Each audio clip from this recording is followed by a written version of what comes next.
الحمد لله نحمده ونستعينه ونستغفره ونعوذ بالله من شرور أنفسنا ومن سيئات أعمالنا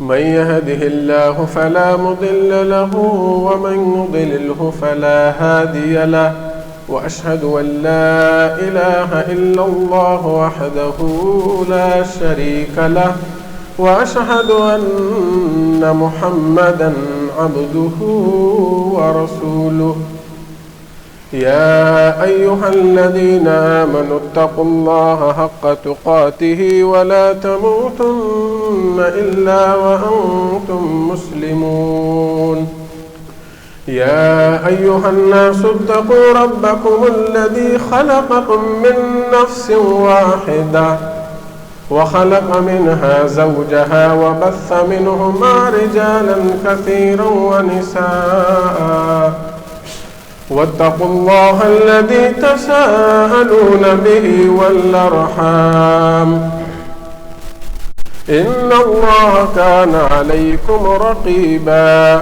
يا أيها الذين آمنوا اتقوا الله وقولوا قولا سديدا يصلح لكم أعمالكم ويغفر لكم ذنوبكم ومن يطع الله ورسوله فقد فاز فوزا عظيما أما بعد فإن أصدق الحديث كتاب الله وأحسن الهدي هدي محمد صلى الله عليه وسلم وشر الأمور محدثاتها وكل محدثة بدعة وكل بدعة ضلالة وكل ضلالة في النار.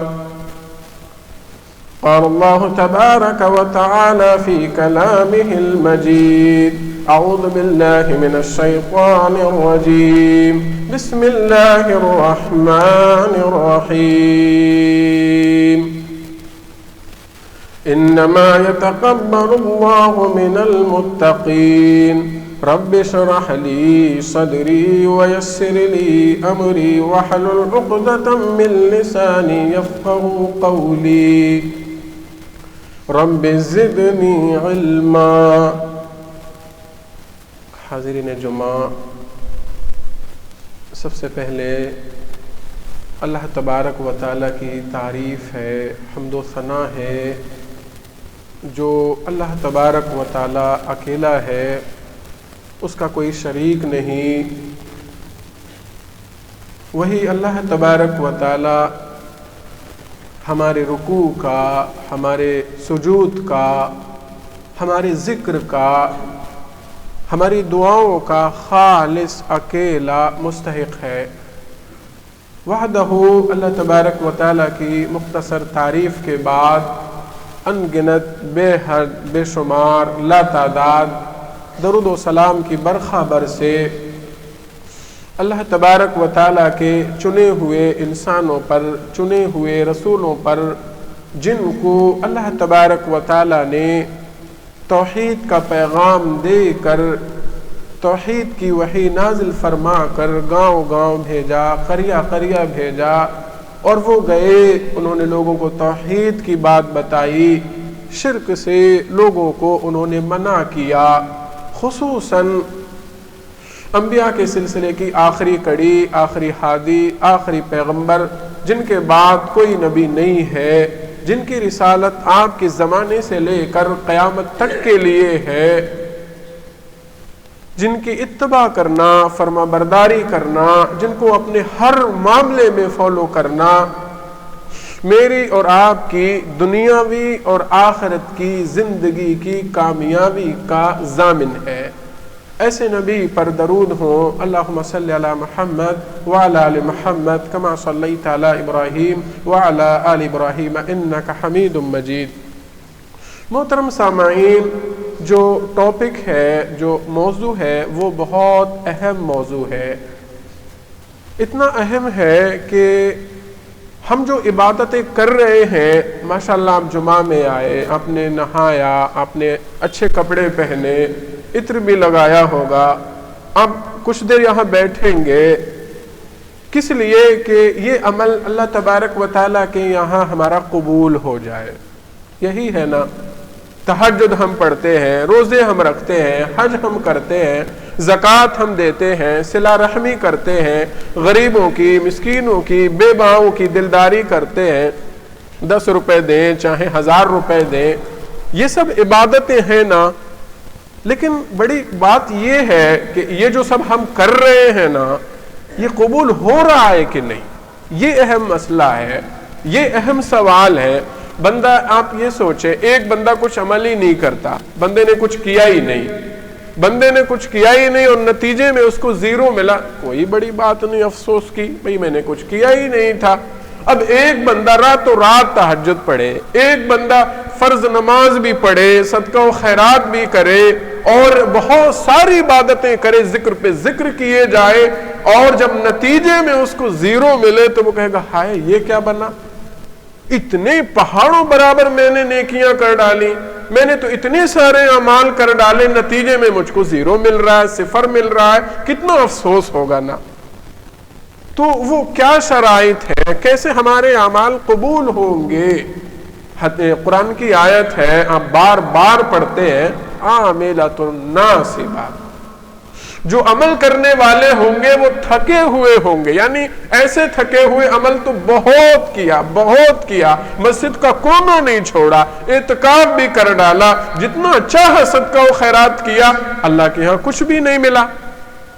اور حدیث میں ہے، بڑی پیاری حدیث، ایک شخص آئے گا، اللہ تبارک و تعالیٰ کے ہاں 60 سال کی اس کو زندگی ملی ہوگی، نمازیں اس نے پڑھی ہوں گی، اللہ تبارک و تعالیٰ کے ہاں وہ تو خوش ہوگا نا، میں نے بڑی نمازیں پڑھی ہیں، میں نے بڑی عبادتیں کی ہیں، میرے کو اچھا ثواب ملے گا، اچھا پھل ملے گا. اب اللہ تبارک و تعالیٰ کے ہاں کیا ہوگا؟ ساری کی ساری اس کی عبادتیں خراب، بیکار، نہیں، تم کو کچھ نہیں ملنے والا، بیکار ہو گئی. تو جو اصل چیز ہے، ہماری عبادتیں قبول ہو رہی ہیں کہ نہیں، ہم یہاں آ کے بیٹھے ہیں، بیان سن رہے ہیں، یہ قبول ہوگا کہ نہیں ہوگا؟ کچھ شرطیں ہیں اعمال کے قبول ہونے کی. پہلی شرط، اور یہ اہم چیز ہے، کہ بندے کا سب سے پہلا عقیدہ درست ہو، کامل یقین اللہ تبارک و تعالیٰ پر ہو، توحید اس کے اندر رچے بسے، تھوڑا بھی ذرے کے برابر بھی شرک نہ ہو، اور دوسری بات وہ دہریہ نہ ہو، مطلب یہ کہ عمل کر رہا ہے مگر اللہ پر اس کا کوئی یقین ہی نہ ہو. تو جب شرک کی تھوڑی بھی اس کے اندر ملاوٹ نہیں ہونی چاہیے. بندہ عمل کرے گا تبھی قبول ہوگا، بندہ شرک کرے گا، تھوڑا بھی کرے گا، اور شرک تھوڑا نہیں ہوتا ہے، یہ تو گناہ عظیم ہے، بندے کے اعمال برباد ہو جائیں گے. قرآن کی آیت کریمہ ہے، اللہ تبارک و تعالی ارشاد فرماتا ہے، وَلَقَدْ أُوحِيَ إِلَيْكَ وَإِلَى الَّذِينَ مِن قَبْلِكَ لَئِنْ أَشْرَكْتَ لَيَحْبَطَنَّ عَمَلُكَ. کیا مطلب؟ اللہ تبارک و تعالیٰ نے ارشاد فرمایا، اے نبی آپ کی طرف وحی کی گئی ہے، اور آپ سے پہلے کے انبیاء پر بھی وحی کی گئی تھی. کیا وحی تھی؟ لَإِنْ أَشْرَكْتَ لَيَحْبَطَنَّ عَمَلُكَ. اگر آپ شرک لے کر کے آئے، آپ نے اللہ کی ذات کے ساتھ ذرہ برابر بھی شرک کیا، لَيَحْبَطَنَّ عَمَلُكَ، اللہ تبارک و تعالیٰ سارے اعمال کو برباد کر ڈالے گا، سارے اعمال برباد ہو جائیں گے.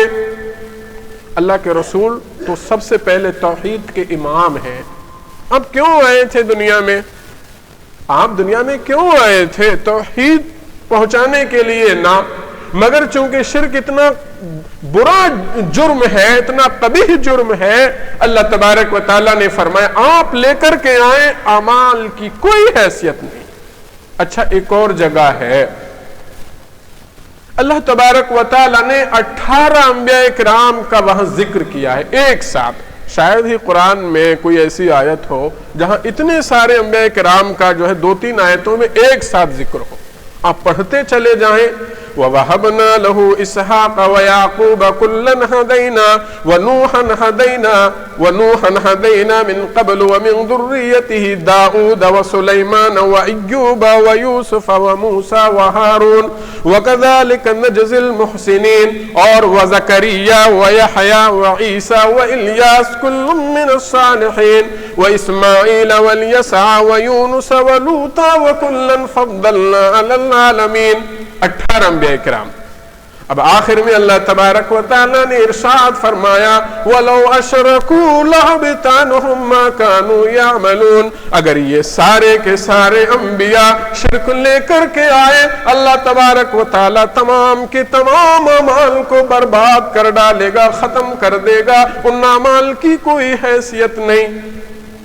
تو جو پہلی شرط تھی، بندہ نمازیں پڑھ رہا ہے، بندہ روزے رکھ رہا ہے، بندہ تہجد گزار ہے، بندہ اشراق پڑھتا ہے، بندہ چاشت کی نماز پڑھتا ہے، بندہ بغیر دیکھے بغیر گنے جس شخص کی غریب کی چاہ رہا ہے مدد کر رہا ہے، اور شرک بھی اس کے اندر ہے، کوئی فائدہ نہیں۔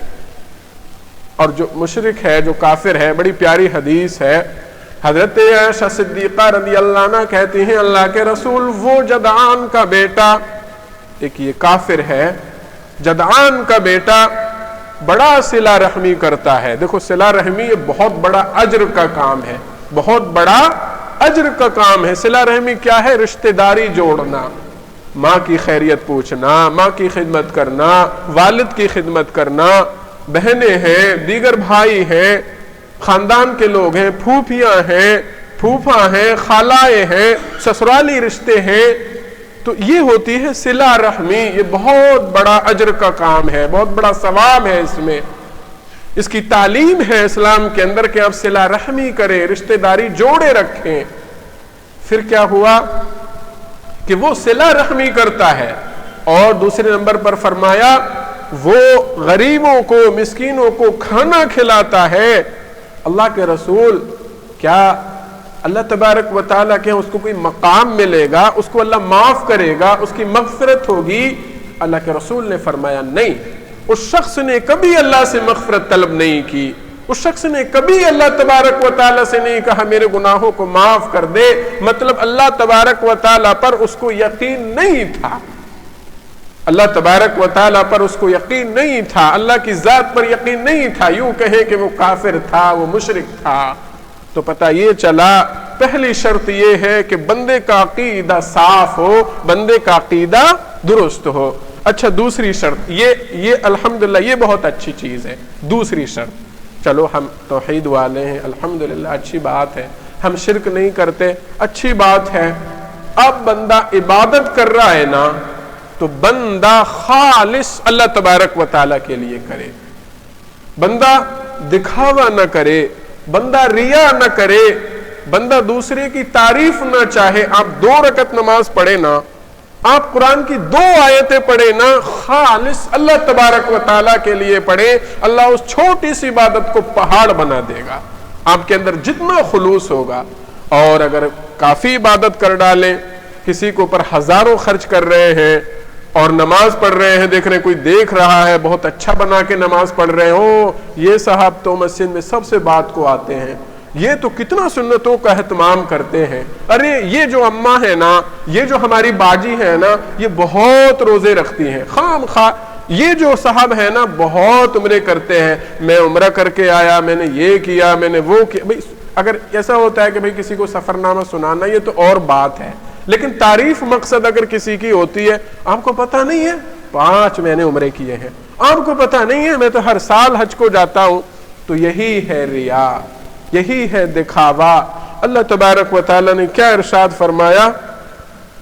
وَمَا أُمِرُوا إِلَّا لِيَعْبُدُوا اللَّهَ مُخْلِصِينَ لَهُ الدِّينَ حُنَفَاءَ وَيُقِيمُوا الصَّلَاةَ وَيُؤْتُوا الزَّكَاةَ وَذَلِكَ دِينُ الْقِيِّمَةِ۔ کیا مطلب؟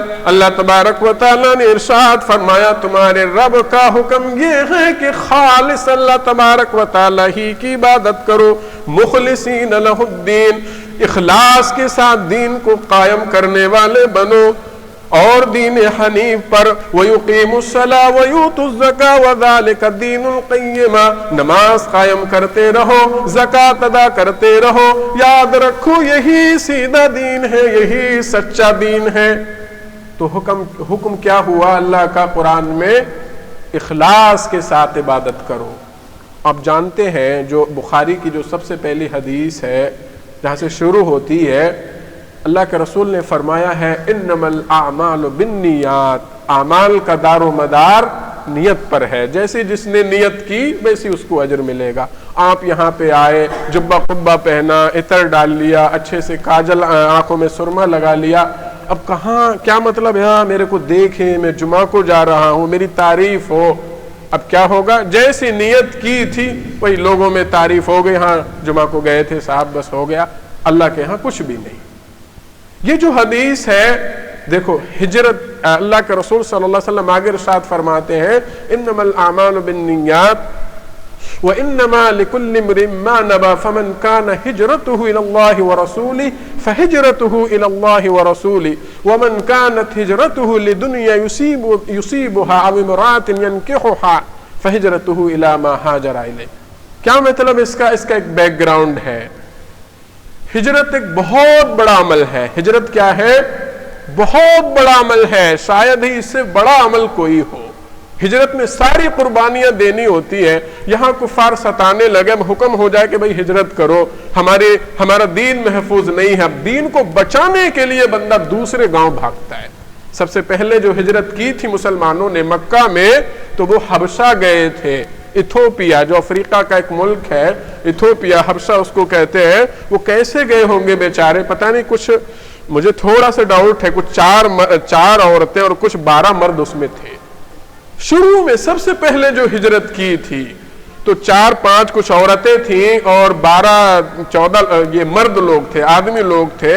وہ مکہ سے بیچارے اپنے دین کی حفاظت میں ہجرت کر کے وہ اس گاؤں کو گئے تاکہ بھئی آرام سے توحید پہ رہیں، ہم کو یہاں ستایا نہ جائے، پریشان نہ کیا جائے۔ آپ دیکھیں اتنی زیادہ سہولت تو نہیں تھی نا، اتنے زیادہ سمادھان نہیں تھے، کیسے گئے ہوں گے بیچارے۔ تو ہجرت بہت بڑا عمل ہے، گھر کی قربانی دینا ہے، کاروبار کی قربانی دینا ہے۔ جو گاؤں آپ کو محبوب ہے نا، پسند ہے، میرا گاؤں ہے، میرے پرکھوں کا گاؤں ہے، میرے آبا و اجداد کا گاؤں ہے، یہاں کا ذرہ ذرہ مجھ کو جانتا ہے۔ اللہ کے رسول جب جا رہے تھے ہجرت کر کے، آپ رو رہے تھے، مکہ تو بے حد محبوب ہے مجھے، یہ لوگ مجھ کو پریشان نہیں کرتے، نہیں ستاتے، میں ہرگز تجھے چھوڑ کے نہیں جاتا۔ تو ہجرت بہت بڑا عمل، مگر جب اسی عمل میں کوئی اور مقصد شامل ہو جائے، کوئی اور مقصد شامل ہو جائے، اللہ تبارک و تعالیٰ کو ایسے عمل کی کوئی ضرورت نہیں۔ تو کیا کیا تھا ایک شخص نے؟ ایک عورت تھی، اس نے کہا تھا اگر تم ہجرت کر کے آ جاؤ تو میں تم سے نکاح کر لوں گی۔ اسی شخص کو کہا جاتا تھا مہاجر ام قیس۔ ام قیس کی وجہ سے، اس عورت کی وجہ سے ہجرت کرنے والا۔ صحابہ نے ہجرتیں کی تھی کس لیے؟ اپنا مال قربان کیا، گھر قربان کیا، بیوی نہیں آ رہی چھوڑ دیا، بیٹا نہیں آ رہا چھوڑ دیا، چھوڑ کے سیدھے چلے آئے۔ کس لیے؟ اللہ اور اس کے رسول کے لیے۔ اب یہ شخص نے جو ہجرت کی دنیا کی غرض سے، اللہ کے رسول نے فرمایا اس کا بدلہ کیا ہے؟ اس نے جس مقصد سے اس نے ہجرت کی تھی وہی اس کو مل گیا۔ تو اللہ کے یہاں کیا ہوا؟ جب کوئی اور مقصد شامل ہو گیا، اللہ تبارک و تعالیٰ کے ہاں ایسے عمل کی کوئی ضرورت نہیں۔ اور آئیں، بڑی پیاری حدیث ہے یہ، آپ کو بار بار آپ نے سنی ہوگی۔ سب سے پہلے جو حساب ہوگا 3 لوگوں کا حساب ہوگا۔ بھئی ایک مالدار آدمی، سب سے پہلے شہید کو بلایا جائے گا۔ شہادت یہ بھی بہت بڑا اجر کا کام، کوئی بندہ جہاد میں جائے شہید ہی ہو جائے، اللہ پوچھے گا کیا کیا؟ اللہ تیرے راستے میں شہید ہو گیا، تیرے راستے میں شہید ہو گیا، میں نے اپنی جان کو قربان کر دیا۔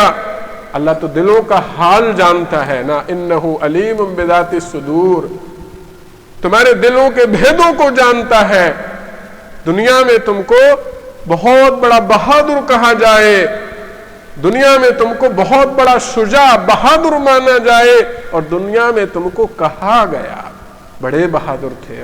آپ جانتے نہیں کتنے بڑے پہلوان تھے، دین کی خاطر کیا کیا کر دیا انہوں نے۔ دنیا میں تم کو تعریف چاہیے تھی نا، تم کو تعریف ملی، بہادر کہا گیا، اب ہمارے یہاں تمہارے لیے کوئی اجر نہیں، حکم ہوگا اس کو پھینک دو جہنم کے اندر۔ ایک عالم کو بلایا جائے گا، حافظ، عالم، قاری، کیا کیا؟ اللہ تیرا قرآن پڑھتا رہا، لوگوں کو دعوت دیتا رہا۔ اللہ فرمائے گا تمہارا مقصد کیا تھا؟ دنیا کے اندر شہرت حاصل کرنا تھا، اور دنیا کے اندر تم کو شہرت ملی، دنیا کے اندر تم کو بڑا عالم کہا گیا، اب ہمارے یہاں تمہارے لیے کوئی مقام نہیں ہے۔ اللہ تبارک و تعالیٰ اس کو بھی پھینک دے گا، حکم ہوگا اس کو بھی جہنم کے اندر پھینک دو۔ اسی طریقے سے ایک جو ہے مالدار شخص بھی لایا جائے گا، آپ نے کیا کیا؟ وہ بھی کہے گا اللہ تیرے راستے میں خرچ کرتا رہا، تیرے راستے میں دیتا رہا، حکم ہوگا تمہیں دنیا کے اندر بڑا سخی کہا جائے، یہ صاحب غریبوں کی بہت مدد کرتے ہیں، یہ صاحب مسجد میں بڑا مال لگاتے ہیں، یہ صاحب مدرسے میں بہت پیسہ دیتے ہیں، کتنے یتیموں کی یہ کفالت کرتے ہیں، فلاں بیوہ کو انہوں نے اتنا دے دیا، بہت نام دنیا کے اندر تم کو سخی کہا گیا، دنیا کے اندر تم کو بہت زیادہ دینے والا کہا گیا، جو نام چاہیے تھا نا وہ مل چکا، اب ہمارے یہاں تمہارے لیے کوئی اجر نہیں، اس کو بھی حکم ہوگا اس کو بھی پھینک دو۔ تو یہ کیا ہوا؟ جب ریا شامل ہو گئی، دکھاوا شامل ہو گیا، اعمال ختم، کوئی فائدہ نہیں۔ تو اسی لیے اگر آپ 2 رکعت نماز پڑھیں، ضروری نہیں ہے کہ آپ پوری رات عبادت میں رہیں، 2 رکعت پڑھیں، اخلاص کے ساتھ پڑھیں، اللہ کے یہاں اس کا بڑا مقام ہے۔ ہزاروں روپے خرچ کرنے کی ضرورت نہیں، میں یہ نہیں کہتا کہ اتنے نہ کرو، ایک مثال، ہزاروں روپے بندہ دکھاوے کے خرچ نہ کرے، صرف 10 روپے اللہ کے لیے اخلاص سے دے، اللہ کے ہاں اس کا بہت بڑا مقام بن جاتا ہے۔ ایک حدیث اور ہے جس میں صحابہ اکرام دجال کا ذکر کر رہے تھے، دجال کا ذکر کر رہے تھے، اللہ کے رسول نے فرمایا کیا میں تم کو اس فتنے سے بڑا فتنہ نہ بتاؤں؟ کہا کہ کیوں نہیں یا رسول اللہ؟ کہا کہ اس سے بڑا فتنہ، اس سے بڑا جو ہے بوال یہ ہے، شرک خفی ہے۔ پوچھا یا رسول اللہ یہ شرک خفی کیا ہے؟ کہا کہ کوئی بندہ نماز پڑھے اور پھر اپنی نماز کو اچھا بنائے کہ کوئی اس شخص کو دیکھ رہا ہے، یہ ہے شرک خفی، اور میں جو ہے اس چیز سے تمہارے اوپر بہت خوف کھاتا ہوں، اور حکم ہوگا اللہ کے یہاں جاؤ، جس کے لیے نمازیں پڑھتے تھے دکھانے سنانے کو، انہی سے جا کے اجر لے لو، ہمارے یہاں تمہارے لیے کوئی جگہ نہیں ہے، کوئی اجر نہیں ہے۔ بہرحال مختصر طور پہ یہ 2 باتیں، پہلی چیز ہوئی کہ بندے کا عقیدہ صحیح ہو، دوسری چیز ہوئی بندے کا جو ہے بندے کی نیت اچھی ہو کہ اللہ تبارک و تعالیٰ ہی کے لیے وہ عمل کر رہا ہے، کسی کو دکھانے سنانے کو نہیں۔ اچھا، تیسری چیز، یہ بہت اہم چیز ہے، اسے بھی آپ نوٹ کر لیں اور اپنے دماغوں میں بسا لیں۔ یہ تیسری چیز کیا ہے؟ بندہ جو بھی عمل کر رہا ہے نا، سنت کے مطابق ہو۔ ایسا نہیں اپنی طرف سے بس ایک ٹانگ پہ کھڑے ہو کے نماز شروع کر دی، اپنی طرف سے کوئی تیوہار بنا لیا، بھئی کیا کر رہے ہو؟ میں تو جو ہے ایک ثواب کا کام کر رہا ہوں۔ آپ کو کیسے پتا یہ ثواب کا کام ہے؟ آپ نے مہر لگائی ہے، آپ کون ہوتے ہیں؟ جو بھی عمل آپ کر رہے ہیں وہ سنت کے مطابق ہونا چاہیے، یہ آپ نے، اللہ کے رسول نے یہ کیا ہے، یہ بتایا ہے، اس کی تاریخ یہ ہے، یہ اس طریقے پر تھا، جیسی شکل میں تھا، تب تو اجر ملے گا، ورنہ آپ جو ہے عید کی شکل میں کوئی عید لے آئے، ذکر کی شکل میں کوئی ذکر لے آئے کہ بھئی یہ ذکر ہے، آپ کو کس نے بتایا؟ تو جو بھی عمل ہو وہ سنت کے مطابق ہو۔ قرآن مقدس کی آیت ہے وَمَا آتَاكُمُ الرَّسُولُ فَخُذُوهُ وَمَا نَهَاكُمْ عَنْهُ فَانْتَهُوا۔ اللہ کے رسول صلی اللہ علیہ وسلم جو چیز تم کو بتلائیں، جو چیز دے وہی لو، اور جس چیز سے اللہ کے رسول تم کو روک دے، منع کر دیں، اس چیز سے رک جاؤ۔ قرآن میں کتنی بار ملے گا اطیعوا اللہ واطیعوا الرسول ولا تبطلوا اعمالکم، اے لوگو اللہ کی اطاعت کرو، اللہ کے رسول کی اطاعت کرو، اور اپنے اعمال کو برباد نہ کرو۔ تو اللہ کی اطاعت ہے اور اس کے رسول کی اطاعت ہے، عمل جو بھی ہو سنت کے مطابق ہو۔ اور حدیث آپ دیکھ لیں تب اور زیادہ بات سمجھ میں آ جائے گی۔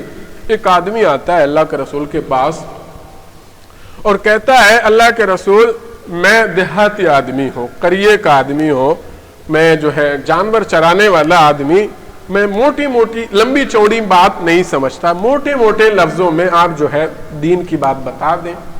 اللہ کے رسول نے موٹی موٹی باتیں بتا دی، بھائی اسلام یہ ہے کہ اللہ کے ایک ہونے کی گواہی دو، میں اللہ کا رسول ہوں، نماز قائم کرو، زکوٰۃ ادا کرو، جو بھی باتیں تھیں سمجھا دیا۔ اب وہ جاننے لگا، کہنے اللہ کے رسول آپ جو بتلائیں گے نا کوئی اور نہیں، آپ جتنا آپ بتلائیں گے، جو آپ بتلائیں گے، جیسا آپ بتلائیں گے میں ویسا ہی کروں گا۔ اور اس نے کہا لم ازید ولم انقص، میں نہ اس میں زیادہ کروں گا نہ میں اس میں کمی کروں گا۔ آپ جیسا بتلائیں گے، آپ جو کہیں گے، آپ جس طریقے سے فرمائیں گے اسی طریقے سے کروں گا، نہ زیادہ کروں گا نہ کم کروں گا۔ اللہ کے رسول خوش ہوئے، صحابہ سے کہا اے صحابہ کسی جنتی کو دیکھنا چاہتے ہو اور جنتی کو کون نہ دیکھے؟ صحابہ نے کہا ہاں یا رسول اللہ، کہا کہ وہ دیکھو دیہات کا آدمی، وہ دیکھو قریے والا جس نے کہا اللہ کے رسول میں جو ہے شریعت میں نہ زیادہ کروں گا نہ کم کروں گا، یہ شخص جنتی ہے۔ تو جو بھی عمل ہو سنت کے مطابق ہو۔ بات اور واضح ہو جائے گی، میں اور آپ کو بتاؤں، عبداللہ ابن مسعود ایک بار مسجد میں آتے، کسی نے شکایت کی تھی کہ آج مسجد میں جاؤ کچھ عجیب و غریب ہو رہا ہے۔ یہ جاتے ہیں مسجد میں، دیکھتے ہیں تو لوگ کیا کرتے ہیں، الگ الگ جو ہے الگ الگ یہ ٹولیاں بنا کے کنکریاں جمع کر کے اس میں تسبیح گن رہے ہیں۔ یہ عمل اچھا ہے کہ برا؟ اچھا عمل ہے، کتنا اچھا عمل ہے کہ کوئی تسبیح کرے، اللہ کا نام لے، اللہ کا ذکر کرے، اچھا عمل ہے نا، مگر طریقہ انہوں نے اپنا ایجاد کر لیا۔ یہ گئے اور ڈانٹا زور سے، کہا کہ ارے ابھی تو اللہ کے رسول کو فوت ہوئے زیادہ زمانہ بھی نہیں گزرا، ابھی تو اللہ کے رسول کے کپڑے بھی میلے نہیں ہوئے، پھٹے نہیں، برتن بھی اللہ کے رسول کے گھر کے نہیں ٹوٹے، تم نے نیا طریقہ ایجاد کر لیا۔ اللہ کے رسول کو ہم نے دیکھا تھا ہاتھوں میں تسبیح گنتے تھے۔ تسبیح اچھی چیز تھی، وہ لوگ بھی کوئی غیر نہیں تھے، شاید صحابی یا تابعی رہے ہوں گے، مگر طریقہ انہوں نے الگ اختیار کر لیا۔ عبداللہ بن مسعود نے ان کو ڈانٹا۔ تو جو بھی عمل کریں آپ سنت کے مطابق ہو، یہ نہیں ہو کہ ہاں بس ذکر پہ ذکر کیے جا رہے ہیں، میں نے لاکھ ذکر کر ڈالے، میں نے فلاں ذکر کر ڈالا، بھائی ثابت بھی ہے کہ نہیں؟ ایسا تو نہیں ہے پوری رات جگائی کر ڈالی اور فائدہ کچھ بھی نہیں۔ اور آگے چلیں اور بات سمجھ میں آئے گی۔ ایک شخص عبداللہ بن عمر ہے، سامنے موجود ہیں، ایک شخص کو چھینک آتی ہے، وہ کہتا ہے الحمدللہ والصلاة والسلام علی رسول اللہ۔ کوئی غلط ہے کیا؟ بھائی اس نے اللہ کی تعریف کی، اللہ کے رسول پہ درود پڑھ دیا۔ کہا کہ ارے یہ کیا کیا تم نے؟ اللہ کے رسول نے تو ہم کو ایسے نہیں سکھایا، اللہ کے رسول تو صرف اتنا کہتے تھے الحمدللہ، اور کہا کہ لا تقل والصلاة والسلام علی رسول اللہ، جتنا بتایا ہے اتنا کر، آگے نہ کر، والصلاة والسلام علی رسول اللہ نہ کہے۔ تو کیا مطلب؟ جو طریقہ اللہ کے رسول نے بتایا وہی کرنا ہے، ویسا ہی کرنا ہے، اپنی طرف سے بندہ کوئی چیز ایڈ نہ کرے۔ اور آگے چلیں اور بات زیادہ سمجھ میں آئے گی۔ حضرت امیر معاویہ رضی اللہ عنہ، یہ بھی بڑے پائے کے صحابی ہیں، یہ کیا کرتے ہیں، ایک بار حج کرنے آتے ہیں، کعبہ کے چاروں کونوں کو چھوتے ہیں، استلام جس کو بولتے ہیں، ہوتا ہے حجر اسود کو ہم لوگ بوسہ دیتے ہیں، اور وہ چاروں کونوں کو چھونے لگے۔ کسی صحابی نے کہا امیر معاویہ اللہ کے رسول کا یہ طریقہ تو نہیں تھا۔ اب وہ بھی یہ نہیں تھے میں بڑا عالم ہوں مجھے بتا رہے ہو، صحابہ کے اندر یہ بات تھی، حدیث آ جاتی بس ختم، یہ نہیں کہ وہ آپ بتا رہے ہو۔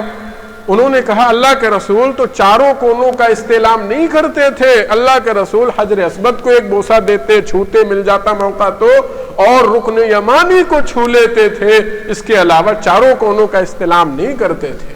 چھوڑ دیا اس عمل کو۔ بات سمجھ میں آئی کہ کس طریقے سے جو ہے جو بھی عمل ہو رہا ہے ہمارا، کوئی بھی عمل ہو وہ ویسا ہی ہونا چاہیے جیسا اللہ کے رسول نے بتلایا ہے۔ وہ اتنا ہی ہونا چاہیے جتنا اللہ کے رسول نے ہمیں بتلایا ہے، سنت کے مطابق عمل ہو، اپنی طرف سے نہ ہو۔ آپ چلے جائیں، بعض لوگ بزرگ ہوتے ہیں، وہ کیا کرتے ہیں، نہ جانے کیا کیا گھر سے نکلیں گے جو دعا ہے وہ چھوڑ کے دنیا بھر کی دعائیں پڑھیں گے۔ آپ دیکھ لیں جو بدعتیں ایجاد کرنے والوں نے جو ایجاد کی ہیں، جنازے میں عجیب ہے، غسل جب دیتے ہیں دنیا بھر کی وہ دعائیں پڑھتے ہیں، اس کربٹ کیا تو دعا، اس کربٹ کیا تو دعا، یہ ہاتھ دھلے تو دعا، وہ ہاتھ دھلے تو دعا۔ ایک اچھا خاصا آدمی پریشان ہو جاتا ہے، وہ کہتا ہے بھیا میرے بس کی بات تو نہیں ہے، کسی مولوی کو بول دو وہی جا کے غسل دے دے گا، اتنی دعائیں تو مجھ کو بھی نہیں آتی۔ خام خواہ لوگوں کو پریشان کر رکھا ہے۔ اب حج میں چلے جائیں، لوگ عجیب عجیب دعائیں کرتے ہیں، جب بندہ جو ہے طواف کرے تو زیادہ سے زیادہ ربنا آتنا فی الدنیا حسنۃ وفی الآخرۃ حسنۃ وقنا عذاب النار دعا پڑھ لے۔ ایک دو دعا اور ہے، لوگ ایسی ایسی دعائیں پڑھتے ہیں، کوئی سورہ یاسین پڑھ رہا ہے، کوئی رحمان پڑھ رہا ہے، کوئی کچھ پڑھ رہا ہے، جو یہاں تک کہ وہ بعض لوگ اتنے جاہل ہوتے ہیں کہ وہ ٹوائلٹ کی جو دعائیں ہوتی ہیں، اللہم انی اعوذ بک من الخبث والخبائث، وہ بھی پڑھے چلے جا رہے ہیں، کیونکہ کتاب مل گئی ہے، اب تو بس شروع کر دیا ہے اس نے، تو شروع ہی ہو گیا ہے۔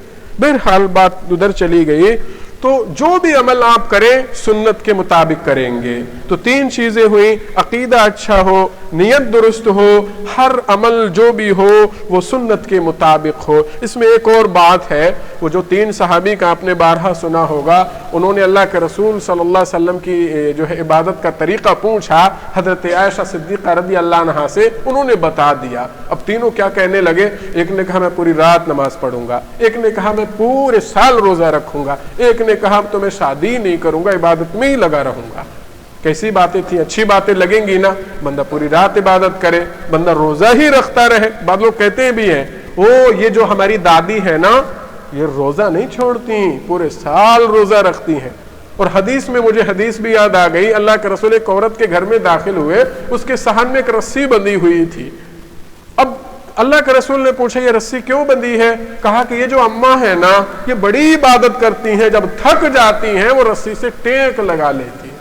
یہ کیا ہے؟ اب بعض لوگ آج بھی جو ہے پیدل جاتے ہیں حج کرنے کے لیے، سائیکل سے جا رہے ہیں، ہے نا، خام خواہ کی یہ پریشانی ہوتی ہے اور شہرت بھی ہوتی ہے، ان کی دکھاوا ہوتا ہے کہ نہیں، کہاں سائیکل سے گئے ہیں۔ عبادت تو چھپانے کی چیز ہے، دنیا بھر میں شہرت ہو رہی ہے آپ کی، اب عبادت رہی کہاں، خلوص رہا کہاں؟ اب کیا ہوا کہ اس نے وہ تیسرے جو صحابی تھے کہا کہ میں جو ہے نکاح نہیں کروں گا۔ اللہ کے رسول کو معلوم ہوا، آپ نے فرمایا کیا تم لوگ ہو جو ایسی ایسی باتیں کہی ہے؟ کہا کہ ہاں۔ کہا کہ نہیں، اللہ کے رسول نے فرمایا میں رات کو سوتا بھی ہوں اور آرام بھی کرتا، میں رات کو سوتا بھی ہوں عبادت بھی کرتا ہوں، اور میں روزہ رکھتا بھی ہوں چھوڑتا بھی ہوں، اور میں نکاح بھی کرتا ہوں۔ اور بڑا اچھا جملہ ارشاد فرمایا فمن رغب عن سنتی فلیس منی، یہ میری سنت ہے، یہ میرا طریقہ ہے، اور جس نے میرے طریقے سے ہٹ کے طریقہ اور اختیار کیا اور راہ پر چلا فلیس منی، وہ ہمارے دین میں سے نہیں ہے، وہ ہمارے مذہب میں سے نہیں ہے، وہ ہم میں سے نہیں ہے۔ بہرحال یہ تین چیزیں ہو گئیں، ایک چیز اور ایڈ کر دیتا ہوں، وہ ہے اب بندہ کیا کرے، عمل اس کا قبول ہونا چاہتا ہے، رزق حلال کا اہتمام کرے۔ یہ نہیں کہ سود کا کاروبار ہے، یہ نہیں کہ بھئی سونگ جو ہے بیچ رہا ہے، پہلے لوگ دکان رکھ کے بیچتے تھے، یہ نہیں کہ کوئی حرام چیز ہے، کوئی تمباکو بیچتا ہے، کوئی کچھ بیچتا ہے، رزق حلال ہو۔ ایسے شخص کی دعا بھی قبول نہیں ہوتی جس کے پیٹ میں رزق حرام جاتا ہے۔ بار بار قرآن مقدس میں ملے گا یا ایھا الذین آمنوا کلوا من طیبات ما رزقناکم، اے ایمان والو کھاؤ جو پاکیزہ چیزیں ہیں وہ کھاؤ، اور جو کچھ اللہ نے رزق دیا ہے وہ کھاؤ، اللہ کی شکر گزاری کرو۔ اور آپ نے ایک شخص کا ذکر کیا، ایسے شخص کا جو سفر پہ ہے، بڑا پریشان ہے، بڑا حیران ہے بیچارہ سفر میں۔ ہم کہتے ہیں نا حدیث میں ہے کہ مسافر کی دعا قبول ہوتی ہے، یہ بندہ بھی مسافر ہے، دور کا سفر ہے، بال بکھرے ہوئے ہیں، اور پھر اپنے رب کو پکارتا ہے، اے میرے رب، اے میرے رب۔ اللہ کے رسول فرماتے ہیں جو کھانا کھاتا ہے وہ حرام کا، جو لباس پہنا ہے وہ حرام کا، جو لقمہ اس کے پیٹ میں جاتا ہے وہ حرام کا۔ اب اللہ اس کی دعائیں کیسے قبول کرے؟ اب ایک اور چیز، لاسٹ چیز یہ بھی ہو جائے، یہ بھی اس میں ایڈ کر دیتے ہیں۔ اب بندہ عمل کر رہا ہے نا، دعا بھی کرتا رہے، دعا بھی کرتا رہے، جیسے حدیث قرآن کی آیت ہے ابراہیم علیہ السلام اور اسماعیل علیہ السلام دونوں کعبہ بنا رہے ہیں، کعبہ بن رہا ہے. اب کیا کہتے ہیں، دعا کیا کرتے ہیں، اللہ نے وہ بھی نقل فرمایا وَإِذْ يَرْفَعُ إِبْرَاهِيمُ الْقَوَاعِدَ مِنَ الْبَيْتِ وَإِسْمَاعِيلُ رَبَّنَا تَقَبَّلْ مِنَّا إِنَّكَ أَنْتَ السَّمِيعُ الْعَلِيمُ. اللہ تبارک و تعالیٰ نے دونوں باپ بیٹے کا ذکر فرمایا، دونوں دیواروں کو اٹھا رہے ہیں، بنا رہے ہیں اور کہہ رہے ہیں ربنا تقبل منا، اللہ تبارک و تعالی ہمارے اس عمل کو قبول فرمانا، انک انت السمیع العلیم، اللہ تبارک و تعالی تو سننے والا ہے اور جاننے والا ہے. تو یہ کئی چیزیں آ گئیں جو میں نے آپ کے سامنے پیش کی. خلاصہ یہ ہے، یہ 4-5 چیزیں آپ یاد رکھ لیں. صحیح عقیدہ رکھیں، عمل قبول ہوگا. نیت خالص رکھیں. پھر میں بات کو کہتا ہوں، آپ 4 آیتیں پڑھیں، خلوص کے ساتھ پڑھیں، دوسرے سے تعریف نہ چاہیں. ایسا نہ ہو کہ آپ پورا قرآن پڑھ دے رہے ہیں کہ بھائی کتنا پڑھ لیا آج، ہفتے میں کتنا پڑھا، میں 1 ہفتے میں پورا قرآن میں نے پڑھ دیا، مگر سنا دیا، بتا دیا. یعنی بھائی ایسے کسی نے پوچھا تعریف کے لیے، وہ اور مسئلہ ہے، بندے کو خود معلوم ہو جاتا ہے میں چاہتا کیا ہوں. تو اگر یہ ریا آ گئی، نیت خالص نہیں ہوئی، کوئی فائدہ نہیں. جو بھی عمل کریں سنت کے مطابق کریں. اللہ کے رسول نے فرمایا ہے نا، ہاں چلے گا. اللہ تبارک و تعالیٰ کا اس عمل پہ حکم ہے نا، تب تو چلے گا. ورنہ کسی اور کی بات مان کے کہ چلو وہ امام صاحب کرتے تھے، وہ مولانا صاحب کرتے تھے، عمل تو اچھا ہے نا، کر سکتے ہیں نا. نہیں، عمل اچھا ہے یا برا ہے آپ کیسے فیصلہ کر سکتے ہیں؟ آپ کو اختیار نہیں ہے. سنت کے مطابق عمل ہو، جس کے حلال ہو اور دعا کا اہتمام ہو. یہ 4-5 موٹی موٹی باتیں ہیں. اللہ تبارک و تعالیٰ سے دعا کریں. اللہ تبارک و تعالیٰ جو کچھ ہم نے سنا ہے، اللہ تبارک و تعالیٰ اس پر عمل کرنے کی توفیق عطا فرمائے. اللہ تبارک و تعالیٰ ہماری عبادتوں کو خالص جو ہے اللہ تبارک و تعالیٰ خالص تیرے لیے کرنے کی توفیق عطا فرمائے. اللہ تبارک و تعالیٰ جو کچھ عبادتیں ہوتی ہیں اللہ اسے قبول فرمائے. آمین. تقبل یا رب العالمین. وآخر دعوانا ان الحمد للہ رب العالمین.